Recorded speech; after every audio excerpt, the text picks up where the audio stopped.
Okay, okay. So I'm going to share screen, and there you could see there is a text which I'm sharing with you. I already gave you people this text as well. Perpetual reading strategies. So we'll be just revising today so that we may connect. ये screen share आपको visible है सबको? Yes, sir. Yes, sir. Okay, that's good. So just review, uh, because obviously when we are reading something and this is critical reading, it's not simply your pleasure reading or your simple kind of reading. This is reading for, you can say, uh, for some like research purposes or for some understanding something at a bigger level, right? So that's why we call it critical reading, because we are not simply reading it, let's say, for the sake of entertainment. Because if you have ever had an experience of reading something for entertainment purpose, like some story or some novel or some drama, poetry, you see, we don't focus on the meaning. We go for the story. We go for that what is there in that text. So that is obviously not called critical reading.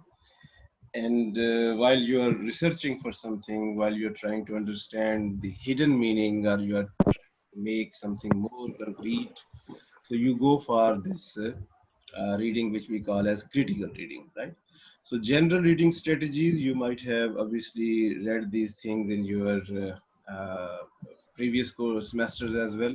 So we have skimming, looking at a text quickly. Then there is after skimming, we have like predicting, then scanning, then search reading, then identifying the main ideas, and then careful reading and inferring, right? And then obviously dealing with unfamiliar words. These are all the things which we already discussed, right? So a word on perpetual reading strategies. This is obviously, I also call them as a classical reading strategies, because nowadays we have different kind of reading strategies and reading modes. But this perpetual reading strategies, it is about like a classical kind of thing. Previously, for example, we can understand in this way that people used to keep journals with them. They used to keep diaries with them when they are going out somewhere, or even when they are reading something. So they must have a pen, and they must have a you say they must have some sort of book there, right? So this is like this. So that's why when they have like a diary with them or a journal with them, and they're like putting so many information, what is like being important. So they're doing it. Just to modernize things, because today we have like mobile phone, which serves as a diary, as a your camera, as a your video recorder, as a your voice recorder. So here, for example, you can, and there are certain applications with the name of diaries as well, and journals as well, and some. So you can use mobile as like a journal, right? You can speak certain thing, right, and then you can record in your mobile for your memory, for your understanding. At any time, you can go for that thing. It's not like you have to go for that. Word journal kind of thing, but it is like a classical kind of thing. That's what the heading of this topic is: perpetual reading strategies. So keeping a word journal is a good way to study, review, and remember words. You can do this in a section of your 3-ring binder or in a thin spiral notebook. You record words that are important for you. I'm trying to reconnect things so that you may. And then there are like, you can obviously from a grammatical point of view, you can divide the word or phrase, the parts of speech, a synonym, a sentence from the reading. It's very good to memorize certain good sentences which you find during your reading from any subject. It's not like a subject specific kind of thing that you have to, let's say, from some literature book. Obviously there can be certain good ideas in chemistry book, I don't know, I'm just guessing it, it's not my subject. And then the next, obviously, guessing word meaning from the text. So obviously it happens that when you are reading something, you don't know the meaning of all words, right? And there is no problem in it if you don't know meanings of all words. So you can guess the context, right? So guessing the context help you to understand that what could be the possible meaning of this particular word. So that's why this is important. Then there is certain examples are whole here. We are just skipping these examples because we already read these things. Did we read these things? Can you recall, class? I'm asking you, did we read this topic? I'm just recalling that we read this topic. Is it?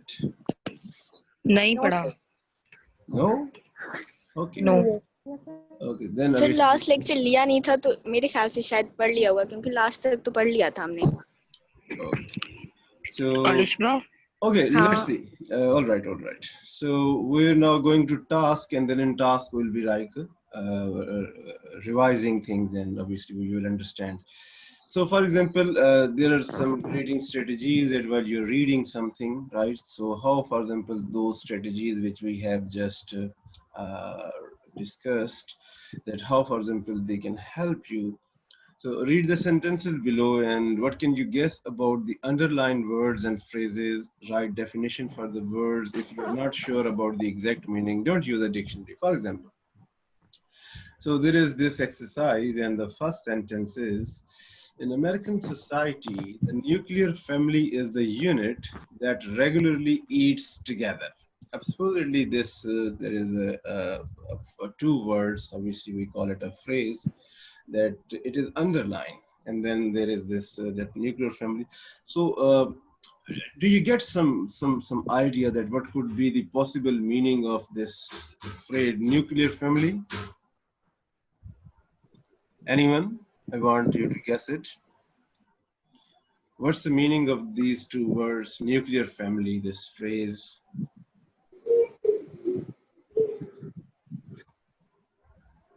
Anyone there?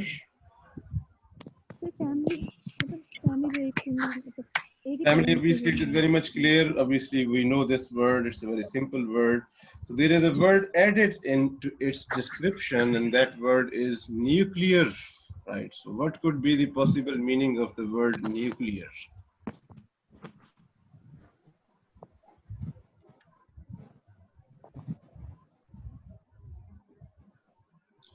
Yes, read someone.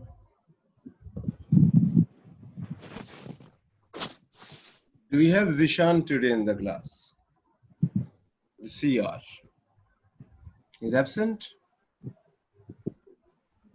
Okay, I'm going to see the participants, and okay, so we have Rabia Akram here.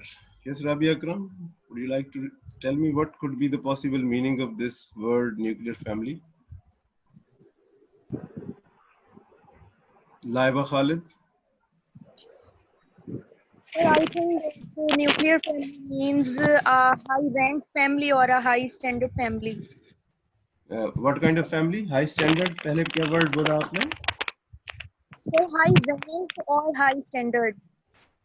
Okay, so you're getting this meaning. So you know this word nuclear. Obviously, you are science students, and you know this word nuclear. So when you listen this word nuclear, what does it mean? What is your like possible guess of this word nuclear? Just now, forget the word family.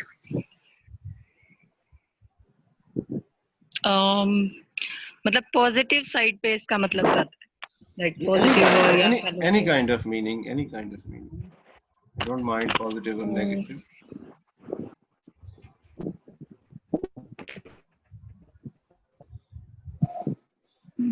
Have you ever heard the word nuclear technology? Sir जोहर तो नहीं है इसका मतलब. You are now going to literal translation. Huh? Yes, I mean the word nuclear means big collective central family. Right? In American society, the nuclear family is the unit. Like just जिसको हम अपने sense में we call it क्या है combined family system नहीं कहते जिसको हम अपने इधर local sense में we have like a combined family, 2-3 families living together, right? So that's why nuclear family mean joint family. Yes, exactly. This is the word which, for example, say the nuclear family or joint family are the same thing. So this is how, for example, when the word like nuclear, obviously it is from some other scientific kind of thing. So all right. So next we are going to see physical games demand from the player intelligence, stamina, and courage. Right. So physical games, obviously, now certain words are very much clear. Right. You can see these words, and then, for instance. Intelligence, obviously, you call for like the mental ability, the cognitive ability, stamina, and courage. Now, stamina may be a word, obviously, which you don't know the meaning of this word stamina. So, or might be you have heard about it. So, what does this word mean? How do you guess the meaning of this word from this sentence that physical games demand from player intelligence, Strength, stamina, and courage? Strength. Or capability, ability, capability of ability, strength. Okay, good, very good. Someone else, there is like some other meaning. Can you go for some other meaning as well? So, Yes. ability to sustain physical or mental health. Yeah, Ability to efforts. sustain physical, mental health. Very good. Endurance, for example, there could be one meaning, right? Your Yes, sir. sustainability could be like one meaning, right? That how much, for example, you can bear something, you can endure something. For example, there is a player, and if, for example, there is a 2 hour game and he couldn't like play 2 hour, it means he is lacking in stamina. He or she may have intelligence and courage, but if they don't have like that endurance, right, that capability, that sustainability, right, we call it stamina. Very good. And then there is like third sentence: acquaintances can come to cocktail parties, but only relatives may come to Sunday meals in British culture. Now this is an interesting sentence. So there is this British culture, is about British culture. So there is a word which is underlined: acquaintances can come to cocktail parties, but only relatives may come to Sunday meals in British culture. So what does mean acquaintances, and how you come to know it?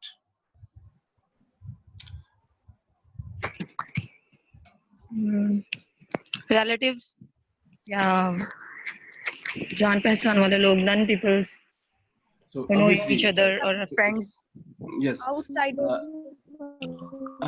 There are like no, understand. For example, there is a comparison given that there is acquaintances can come to, but only relatives. It means acquaintances are not relatives, right? So relatives obviously is very much clear. So Friends. now acquaintances, there could be one. What could be like a possible difference between an acquaintance and a friend? जैसे यहाँ पर आपने अपनी language का word use किया था, जान पहचान वाले. Who ji said ji. that? So जान पहचान जो है, now this is something. जान पहचान is one thing, right? And Friends one thing. friends are other thing, right? So when you're ji like ji ji. friend with someone, so it means that is not simply acquaintance, right? Acquaintance means those people you occasionally meet them. आपके, for example, let's say you're a group of people, you're like 20 30 people in class.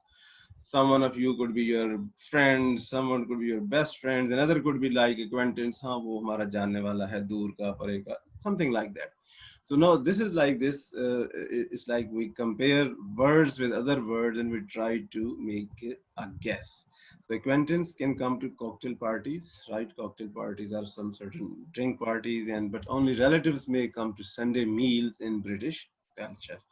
So Sunday meals, obviously, this is a good thing in church. People go and they have their service, and then there is like their meal. So while people get together in British culture, we are talking about them. Okay, the fourth sentence: cultural rules determine every aspect of food consumption. The people who eat together are a social unit. Now, this word consumption, right? It's so what could be like the possible meaning of this word? Anyone? Use, utilization. Utilization, very good. Is a usage of food, right? Okay. So cultural rules determine every aspect of food consumption. What could be like the meaning of this sentence? Okay, you know the meaning of the word consumption. What could be like the meaning of this word, this sentence?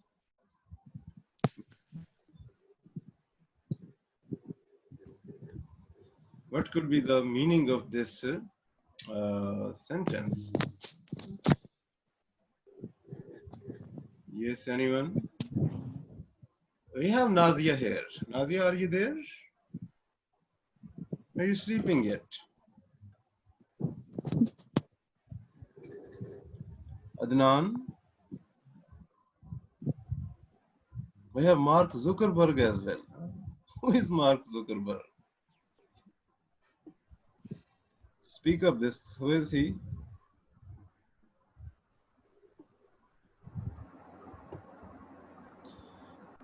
Okay, anyone else who could tell me the meaning of this word?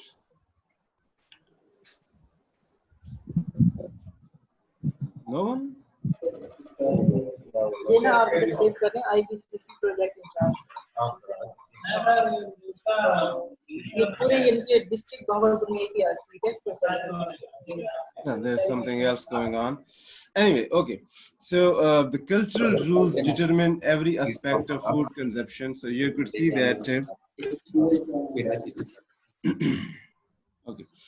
So what we understand from this sentence that obviously, for example, as we have this kind of rule or some kind of, let's say, opinion in our culture that if you are eating something, you must clean your plate or platter, or what are you eating, you must eat full. You should not leave food in the plate or something like that.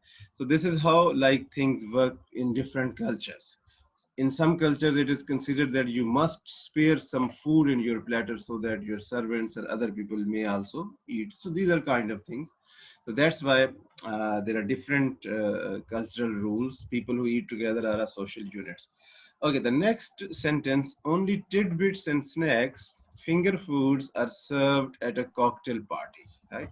So what you understand from this tidbits, right? Tidbits and snacks, then there is dash, then there is finger foods and dash are served at a cocktail party. So this is very interesting sentence. I want someone of you to explain this to me because we read something in our previous lecture that certain dash or parentheses or inverted commas, they also help you to understand the meaning of some phrase or word. So you see that there is the word tidbits, obviously it has been underlined, and then there is snacks, and then there is finger foods. So what do you understand this, the relationship of this dash with finger foods and tidbits and snacks? Can anyone tell me? Okay, you're not telling me. Tidbits and snacks mean finger foods. Finger food is like some crackers, it could be some barbecue, something which you can eat with your finger. It's not like you have to use other kind of thing. It could be, for example, like some, let's say, chips kind of thing, or some kind of thing which is like easily, obviously it's not proper food, it's not proper dinner, it's not like that kind of thing. It is like snacks kind of thing. There could be some sandwiches, there could be some barbecue, there could be some fruits, there could be certain thing which you can eat with you. So even you see that this dash over here, it can help you to understand that tidbits and snacks are equal to finger foods. Okay, this next sentence, a nation may be represented by an array of symbols, a flag, an animal, certain colors, and so on. So for example, now this word array, right?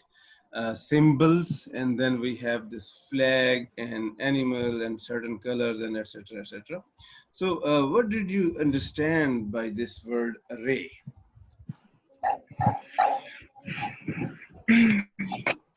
It may be a combination group. Combination, very good, very good. Group combination, right? Because you see that in the next after colon there are certain examples like a flag, an animal, certain colors, and so on. So array mean a group, right? A combination of symbols.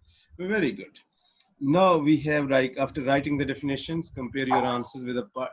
So obviously there was a task which I wanted you to just get over. All right. So there is another task as well, right? It's task 2.2.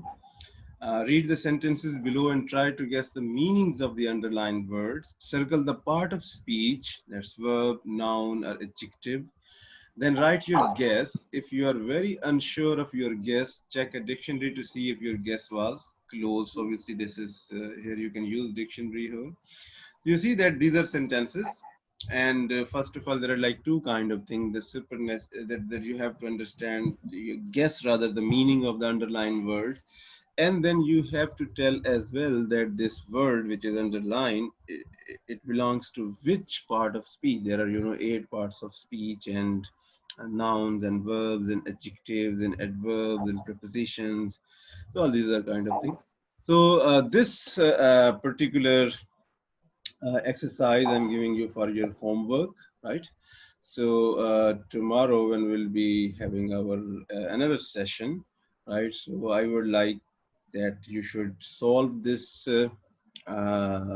this exercise, this task, right? After solving this task, so you'll be like sending me in your group, right? It's like your homework kind of thing. So you'll be like writing this thing, and then obviously after writing the complete sentence, you're going to write the guess, that what is your guess, and then dictionary definition as well. Guess and dictionary definition as well. So this is like what you are supposed to do. So this is like your homework. Is it clear? आपको समझ आ गया कि क्या मैं आपको क्या homework दिया है? Yes, sir. Yes, sir. Very good. So after completing this homework and after writing this right on your page, you're going to make a picture of that page and send in your respective groups. जो आपके हमारे groups बने हैं WhatsApp पे. So in this way, I'll be like checking, okay, that you have done your homework. Not more than 5 sentences, I suppose. It's not like a big homework. So you have to write these 5 sentences completely. You have this manual with you, this book. You have this book with you. So you have to like write these sentences, and after writing these sentences, then you have to be honest as well. It's not like that all the time you are like writing from dictionary. You guess your word, and then obviously write the dictionary definition as well, and then also highlight this, that it is noun or verb or adjective. All right. So I hope you would be able to do this. Dictionary sir. Definition का क्या? You want to see, you will see the word realm, for example, from the dictionary, and whatever is written over there, you're going to write here. Clear? Yes. Okay, that's great. Okay, now I'm pausing. Yes. ये second number पे ये dictionary definition लिखा हुआ है, मतलब ये extra block बनाया हुआ है, इसका क्या मतलब है? मतलब वो तो पॉइंट्स 5 पूरे हैं. I have just explained that first you're reading this sentence, right? The supernatural is the extraordinary realm outside the real world. Now you guess the meaning of the word realm. Let's say you guess it as, for example, another kind of universe, let's say, right? And then you got to check the dictionary and see that what is written over there. Was it close? Was it different? Right? This is like that kind of thing. Yes. All right. Okay. Yes. That's all for today, I suppose, right? So we'll be discussing certain things in our next session. All right. All right.